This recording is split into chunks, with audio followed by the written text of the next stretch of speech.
बुलाया है ना सर, आपके साथ बैठना तो मतलब अरे खुशी की बात, बैठो थैंक यू वेरी मच हाँ, साहब। अभी सफल होने के बाद में ये कमाई आपकी है भाई साहब, ऐसा है कि थैंक यू सभी सर। की व्यू कमाई अच्छा होती जा रहा है, है ये इसका। कोई भी सफल होकर के अभी बैठे कम हमको बहुत चालू अच्छा लगता है ना। तो चलिए, तो जैसे कि बिना किसी देरी के हम अपने कार्यक्रम को शुरू करेंगे और टू द पॉइंट बात करेंगे।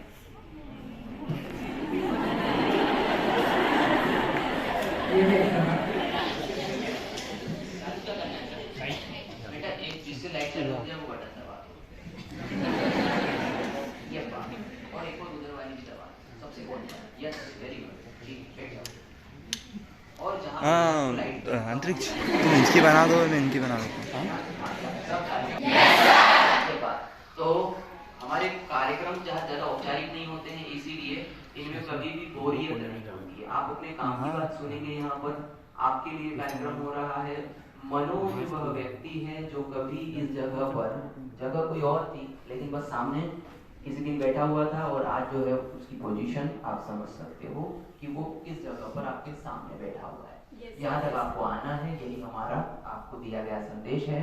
तो मनोज, बिना किसी देरी के हम ये बात शुरू करते हैं कि आपकी जो प्राथमिक शिक्षा थी, प्राइमरी एजुकेशन, वो कहाँ से हुई, कैसे हुई, और उसके बाद में हम आगे के प्रश्न करेंगे। तो आप थोड़ा बेसिक अपना बताइए ताकि लोग आपको जान सकें कि आपका शुरुआत कहाँ से हुआ पढ़ाई का। फर्स्ट ऑफ ऑल तो आप सबका थैंक यू वेरी मच, जो आप सब मतलब आपका अमूल्य समय दिया अभी तक। यहाँ से 15 किलोमीटर की दूरी पर गांव है ग्राम पलकना, जहाँ से मतलब जहाँ रहता हूँ मैं। और मेरी प्रारंभिक शिक्षा वहाँ से 5 किलोमीटर दूर सियाड़ा की सरकारी स्कूल से हुई है, जहाँ पे मतलब गांव में 5th क्लास तक, और उसके बाद 6th से 12th तक की स्कूलिंग मेरी सियाड़ा से हुई है। और उसके बाद पॉलिटेक्निक कॉलेज नहीं, गवर्नमेंट पॉलिटेक्निक कॉलेज खंडवा से की है। और कॉलेज के बाद थोड़ी सी जर्नी ऐसी रही थी कि कॉलेज के बाद का जो जॉब करने का एकदम एक्साइटमेंट था वो थोड़ा रहा। फिर उसके बाद मैंने कोचिंग ज्वाइन कर ली थी, और फिर कोचिंग ही कंटिन्यू करते करते वो जर्नी यहाँ से स्टार्ट हुई थी, और वो जर्नी यहाँ आज बैठने तक खत्म हुई है। आपकी पहली कोचिंग का नाम बताइए जो आपने ज्वाइन करी थी। सर, सबसे पहली कोचिंग का नाम एम्पेरिकल इंस्टीट्यूट ही है। और आखिरी आखिरी भी वही है सर।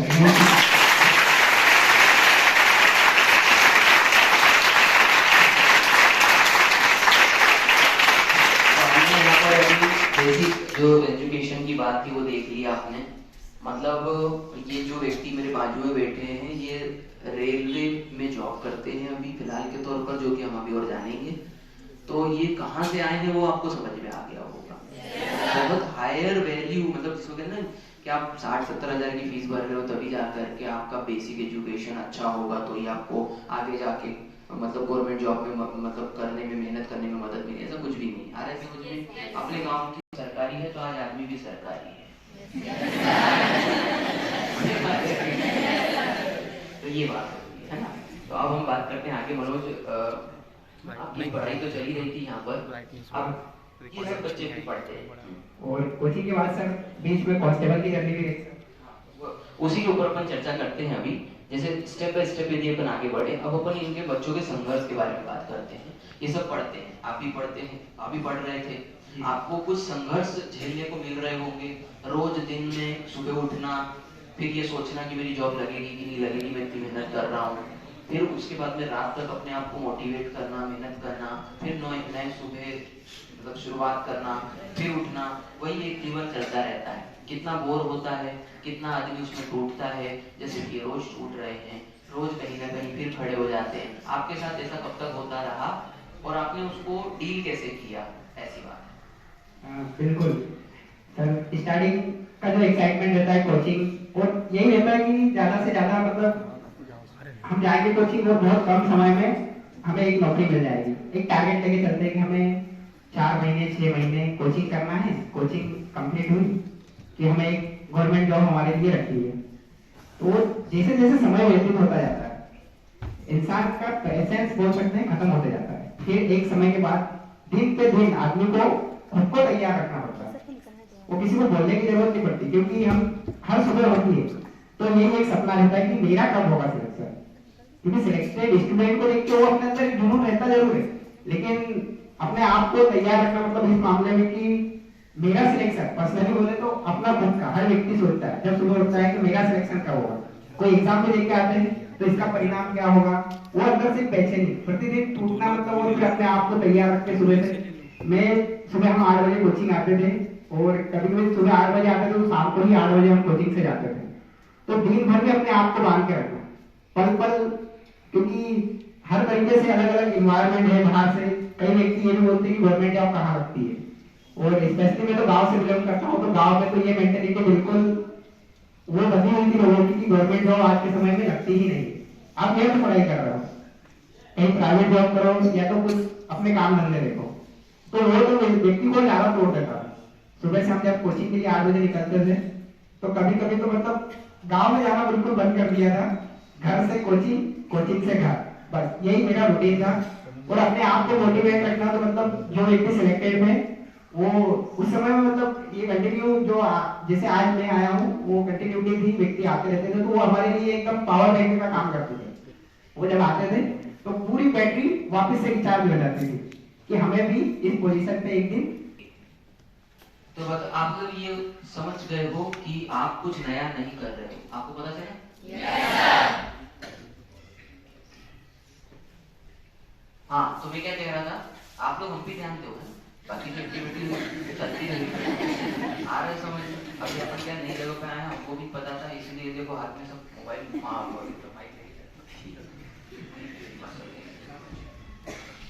हाँ बस अब इधर ध्यान दो ना। तो मेरे कहने का मतलब ये था कि देख सकते हो आप कुछ नया नहीं कर रहे हो, सही बात है क्या? yes, आप कुछ नया नहीं कर रहे हो। एक व्यक्ति उस संघर्ष को झेल करके आपके सामने सफल होकर बैठा हुआ है, तो आप ऐसा सोचिएगा कि आपके लिए कुछ ऐसा काम नहीं है, क्योंकि इस प्रकार से अपने आप को दुखी करना और ये वो ऐसा वैसा ऐसा कुछ भी नहीं है। सिंपल सी बात है, एक व्यक्ति सफल होकर बैठा हुआ है ना। अच्छा, मुझे अब दूसरा प्रश्न ये पूछना है कि उस रास्ते पर जब अपन चल रहे थे तो एम्पिरिकल इंस्टीट्यूट में आप पढ़ रहे थे, शुरू से अंत तक आप पढ़े हो, जो कि सभी इन बच्चों के लिए हमारा एक उद्देश्य है, ध्येय है कि ये बच्चे यहीं पर सेलेक्ट हो, यहीं पर पहली एक उनकी कोचिंग रहे और ये आखिरी कोचिंग रहे, इसके बाद भी इनको कभी और जीवन में पढ़ना ना पड़े। तो आप भी उसी स्तर के ऊपर आगे बढ़े, क्या आपके अनुभव रहे यहाँ पर कोचिंग में? मतलब बहुत सी बार आपको शायद हमारे क्रोध में, स्पेशली मेरे क्रोध का सामना करना पड़ा होगा। कई बार तो गेट से वापस भी गया हूँ मैं, क्योंकि उस समय में डिसिप्लिन बहुत उस लेवल पर था कि आप लोग अभी तो मुझे लगता है कि सर का वो वाला रूप आप लोग नहीं देख पा रहे होंगे, क्योंकि बहुत और मेहनत भी था इससे तो बहुत ज्यादा। अगर आप समय तो बोल दिया उससे लेट हो गए, 5 मिनट भी लेट हो गए, तो आपको वापस जाना है। अगर बात करते हुए कोचिंग में आप दिख गए तो भी आपको बाहर जाना है, मतलब घर जाना था। और इसमें कोई वो नहीं थी कि आपको कोई आर्ग्यूमेंट देना है अपने तरफ से कि सर मैं इस कारण से लेट हो गया, या मैं अपने काम की बात कर रहा था कोचिंग के अंदर, ऐसा आर्ग्यूमेंट नहीं दे सकते थे सर को, कुछ बोल ही नहीं सकते थे। अपना बैग उठाओ और निकल जाओ, दूसरे दिन आके आपको बात करनी है इस मामले। और सबसे मेन तो है विश्वास आपका। आप जिस दिन से आए हो फाइनल सिलेक्शन तक सबसे मेन है यहाँ पे विश्वास। और मैं तो उसी के भरोसे टिका हुआ था और मुझे पूरा विश्वास था कि यहाँ से सिलेक्शन नहीं हुआ तो फिर कहीं से सिलेक्शन नहीं होगा, जिस दिन चाहा था।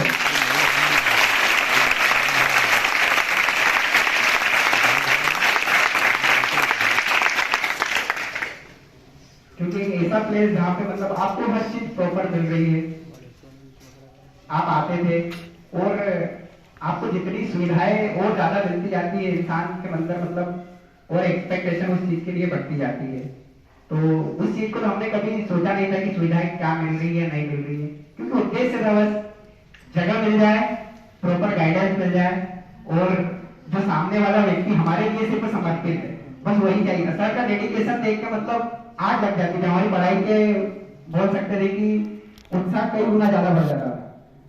सर जो बच्चों के प्रति समर्पित थे, क्योंकि सर हम जब 8 बजे आ जाते सर उसके भी पहले आ जाते थे, और हम 8 बजे शाम को जाते थे, सर उसके भी बाद में जाते। तो फिर सोचने वाली बात ही नहीं रहती थी कि जो व्यक्ति हमारे लिए समर्पित है तो फिर हमें अपना कितना देना है। 100% ही बोल सकते हैं, उससे भी कई गुना ज्यादा परसेंट अपने को खुद का देना पड़ेगा। और ये विश्वास मतलब सामने जो अपने टीचर है उनसे एक विश्वास का नाता बहुत जरूरी है। आप अपने आप पे जितना विश्वास रखते हो उन पे रखो कि ये हमें सिलेक्शन दिलवा के ही रहेंगे और हमें सिलेक्शन लेना ही है, ये सबसे मेन जरूरी है।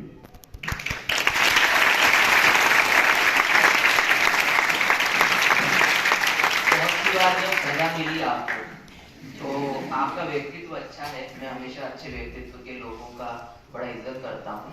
सजा को समझने वाला व्यक्ति जो है वो 2 प्रकार का होता है, एक उसको गलत दिशा में ले जाने वाला और एक उसको सही दिशा में ले जाने वाला। आपका सही दिशा में ले जाने वाला स्वरूप था तो आप यहाँ बैठे हो आज, तो आपको फिर भी बुरा तो लगता होगा कि अरे मैं इतनी दूर से आया हूँ, ये आदमी सुन ही नहीं रहा है बिल्कुल, मेरी गाड़ी पंचर हो गई, मेरी क्या गलती है। कभी ऐसा हो जाता था तो आपको बहुत बुरा लगता होगा, तो आप अपने आप को हिम्मत कैसे देते थे? सर ऐसा एक बार तो हुआ ही है, तो मैं बताऊं क्योंकि ऐसा बहुत बार हुआ। और जो मैं आता हूँ तो एक स्पेसिफिक मेरे पास कोई बाइक नहीं थी और मेरा कोई प्राइवेट साधन नहीं था कि मैं उससे घर से निकलता था, डायरेक्ट यहाँ पे बाइक लगाता था और कोचिंग आता था।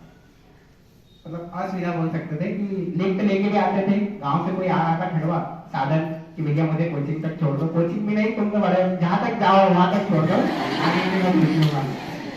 ऐसा आते थे। अब इतना मतलब खुद का संघर्ष करके यहाँ तक आते थे और यहाँ आओ तो मतलब आओ तो समय अंदर सब देख बराबर चल रहा है, अपन तो बाहर ही खड़े अंदर थोड़ी जा सकते क्योंकि टाइम से अपन लेट हो गए। और फिर सामने वाला बोल मतलब सामने वाला अंदर से नहीं ऐसी तो नहीं मतलब। और कभी कभी अकेले भी खड़े रहते थे, 2-4 व्यक्ति अपने साथ में हाथ बिल्कुल खड़े रहते थे।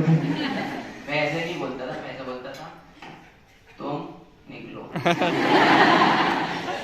और इसके बाद मैं कुछ नहीं बोलता हूँ, आज भी नहीं बोलता हूँ। क्यों?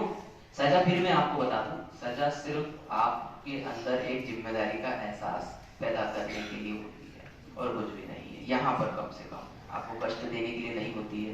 किसी भी बच्चे का कष्ट हमको दिखाई देता है, भगवान नहीं है, वो बोलता है तो दिखता है, आ रहा है समझ में। लेकिन कभी कभी ऐसा होता है कि हमको आपको परखना पड़ता है, चेक करना पड़ता है कि आप कितने तगड़ी मिट्टी से बने हो, आ रहा है कि नहीं समझ में।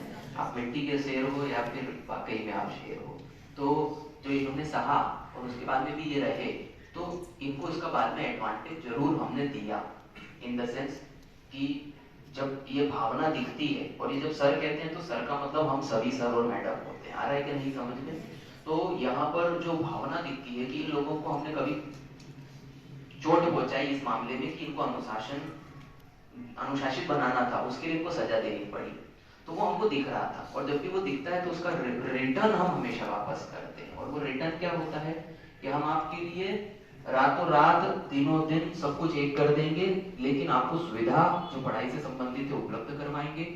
शुरू से ही हमारे संसाधनों में हमें बहुत कमी का एहसास हुआ है, यानी कि हम कभी भी बहुत अच्छे संसाधनों से काम नहीं कर पाए, बस बहुत जुगाड़ों से काम किया है हमने।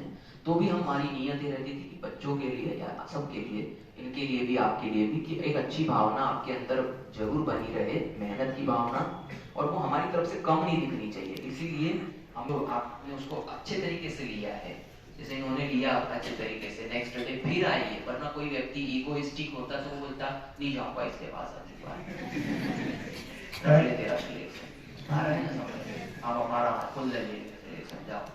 तो ऐसे भी कुछ बच्चे हमारे जीवन में गए, लेकिन वो गए तो कभी आए नहीं, आज ही वापस आए। देखो आ रहा है ना समझ में, जो गए वो नहीं आए, नहीं आए। आप बोलते थे ना सर कि जो हल्के पत्ते होंगे तो उड़ जाएंगे, तो अपने आप को आप भारी पत्ता समझ के ही रहेंगे।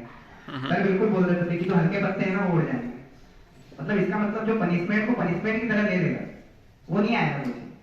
और हमें तो जरूरत थी, हमें सिलेक्शन लेना है। पनिशमेंट सर आप मारो हमें कोई दिक्कत नहीं, सिलेक्शन लेने के लिए हम मर भी जाएंगे। सर कहते ना सिलेक्शन लेना है और उसके लिए अगर मरना पड़े तो मर भी जाओ, तो हम तो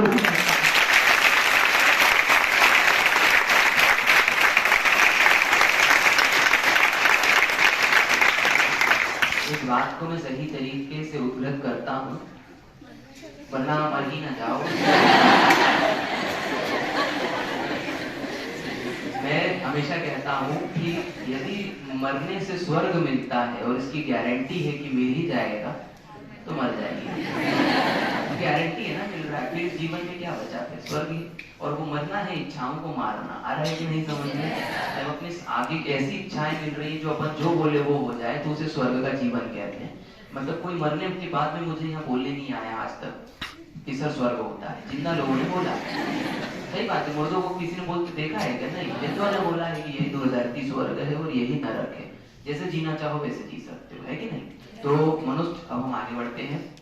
और अब आपका सेलेक्ट, आपने बहुत कठिनाई से यहाँ पर बहुत अच्छी मेहनत करी, हमने उस संघर्ष को देखा आपके, और आपके सभी ग्रुप के जितने भी एकलव्य बैच के मैक्सिमम स्टूडेंट्स थे वो सेलेक्ट हो गए, और जो भी संघर्षरत हैं वो भी जल्दी सफल हो जाएंगे। और अब हम बात करते हैं उस पीरियड की, उस ट्रांजिशन जोन की, जब आप बेरोजगार से रोजगार प्राप्त कर लेते हो, और वो भी रोजगार में सबसे सुंदर, सबसे शानदार नौकरी, जो जिसे सरकारी नौकरी कहा जाता है। जीवन में क्या परिवर्तन आता है, उस परिवर्तन के ऊपर अपन बात करते हैं।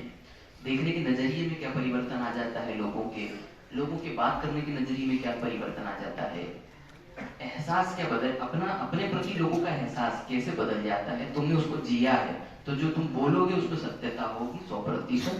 तो अपना अनुभव आप बताओ कि जब आपकी जॉब नहीं लगी थी और फिर जब लग गई, अब आप जीवन को कैसे देखते हो? बिल्कुल। फर्स्ट ऑफ ऑल तो मैं सर ये कहूँगा कि मैं एम्पेरिकल का हिस्सा तो हूँ, पर उसमें भी एक बैच था एकलव्य बैच, मैं उसका भी हिस्सा रहा हूँ इस जर्नी में, तो मुझे उसका महत्व तो पता है। क्योंकि स्टार्टिंग में फर्स्ट जब एकलव्य बैच बना था तो उसके हम मतलब स्टूडेंट रहे हैं, और हाथ खड़ा करने में सबसे पहले हाथ हमारा भी रहा है। तो जो एकलव्य बैच है यहाँ पे, तो आप समझ सकते हो कि एकलव्य बैच से यहाँ तक आने की जर्नी कितनी सरल हो सकती है। क्योंकि सर ने उस डेडिकेशन से जो बनाया था कि इसको 100% सिलेक्शन देना है एकलव्य बैच को, और वो मुझे ऐसा लगता है कि प्राय वो एक फर्स्ट बैच का सपना तो पूरा हो गया, और जो आगे कंटिन्यू हुए, तो वो जो एकलव्य बैच में जो व्यक्ति अभी है, मैं बोल सकता हूँ वो तो अपने आप को निश्चित हो जाए, पढ़ाई तो करना है पर इस मामले में निश्चित हो जाए कि वो बैच सिलेक्शन बैच है। और सर फिर बात आपके सवाल की जवाब कि सर क्या बदलाव होता है, तो सर अभी जो मेरी यही एक स्टूडेंट की तरह मतलब जगह परिवर्तित हुई है, वहां बैठते तो सबसे पीछे सर बैठना कम मिलता था, खड़े रहना पड़ता, क्योंकि हम सर खड़े रहते थे पीछे। क्योंकि आज जो लोग खड़े हैं, ये मनोज जी संकेत दे रहे हैं, तुम्हारी जल्दी लग जाएगी।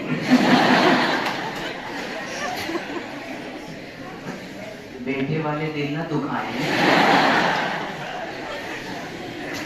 कोशिश मत करो खड़े हो जाओ, है ना? ये तो एक बात की बात थी, ठीक है? तो आप आगे बढ़ो। सर वो मतलब जब किसी को देखते थे यहाँ, जब स्टेज पे जो आते थे व्यक्ति यहाँ पे सेलेक्ट होते, तो अंदर एक उस दिन भयानक वाला उत्साह रहता था सुबह से कि कोई आज आ रहा है और वो जैसा है वैसा ही मेरे को बनना है, मतलब सिलेक्शन लेना है, मुझे भी गवर्नमेंट एम्प्लॉय बनना है। क्योंकि आप इस बात को मेरे हिसाब से जिनको थोड़ा समय अभी यहाँ पे हो गया है तैयारी करते करते, उनको बिल्कुल पता है कि समाज के ताने और भाई व्यक्तियों के ताने, और यहाँ तक कि अब तो घर परिवार के ताने भी मिलने लग जाते हैं एक समय के बाद कि भैया वो कितना समय। इस चीज को हमने भली भांति लोग मतलब जो स्पेसिफिक भी बोल सकते कि कहाँ क्या है, पर कुल मिला के इनडायरेक्ट गाली मिलती थी कि भैया हाँ बस कहीं सिलेक्शन होता नहीं है और कितना समय लगेगा। तो फिर आदमी और कैसे अपने आप को तैयार रखे, और ऐसा एक नहीं कई वाक्य ऐसे हुए हैं कि मतलब अपने पास शब्द नहीं रहते उनको वापस बोलने के लिए कि भैया मैं क्या बोलूं, मेरे पास तो कुछ है ही नहीं ऐसा जो मेरे पास है। बिना किसी उदाहरण के यदि आप अपना वो अनुभव शेयर कर पाए शब्दावली में, तो थोड़ा सा अच्छा रहेगा।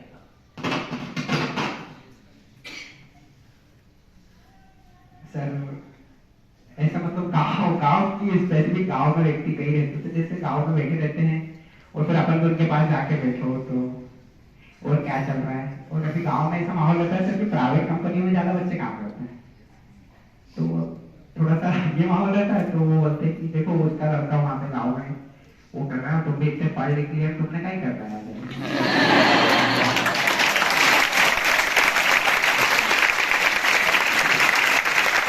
ये सबको मतलब रिलेट करके ये सेंटेंस सबको रिलेट करके देखो वो छोरो काय करो तुम काय करो मत कहीं करना चाहिए। सही बात है, ये ध्वनि सुनना पड़ता है। तो सर अपने पास तो कुछ कहने को रहता ही नहीं था ना कि मैं क्या कर रहा हूँ। मैं तो ये कॉन्फिडेंस से कैसा बोलूँ कि मैं कल ऑफिसर बनी जाऊंगा या मैं गवर्नमेंट एम्प्लॉय बनी जाऊंगा, नहीं बोल सकते ना, क्योंकि इस चीज की कॉन्फिडेंस है 100% है। लेकिन ये बोल पाना सामने वाले को, सामने वाले को एक्सप्लेन कर पाना और उसको समझा पाना, और ये मतलब मैं बोल सकता हूँ नामुमकिन है अभी आप लोगों के लिए, क्योंकि ये चीज आप तभी साबित कर पाओगे जब आप उस पार से इस पार आओ। और वही अनुभव वही व्यक्ति ने जिसने मुझे ये बोला था कि तुम ये काम धंधा छोड़ो, कहाँ कोचिंग कोचिंग को सिलेक्शन मतलब किसी का नहीं होता सिलेक्शन, उसको इस टाइम नहीं बोला, और वही व्यक्ति आज अपने से मिलता है। तो आप उस चीज को फील कर सकते हैं कि क्या मुझे शब्द बोलने की जरूरत है, क्योंकि वो मुझे कोई मैं किसी को पर्सनली में बोल रहा हूँ ना, मैं किसी को इस चीज का ईगो अपने अंदर होना भी नहीं चाहिए। गवर्नमेंट एम्प्लॉय बनने के सरलता, सर का बोलना था सरलता हमेशा बना रहा है, वो होना भी चाहिए इंसान के अंदर, तभी आपको रिस्पेक्ट सर होना और ज्यादा मिलती है। आप किसी के सामने इस चीज को शो ऑफ बिल्कुल ना करें। तो आज जो व्यक्ति तो काम तो दुकाने से बात करता है, कभी कभी आपसे बात करते हैं, वही गाँव के व्यक्ति तो अपना सीना 56 इंच से भी ज्यादा चौड़ा होना।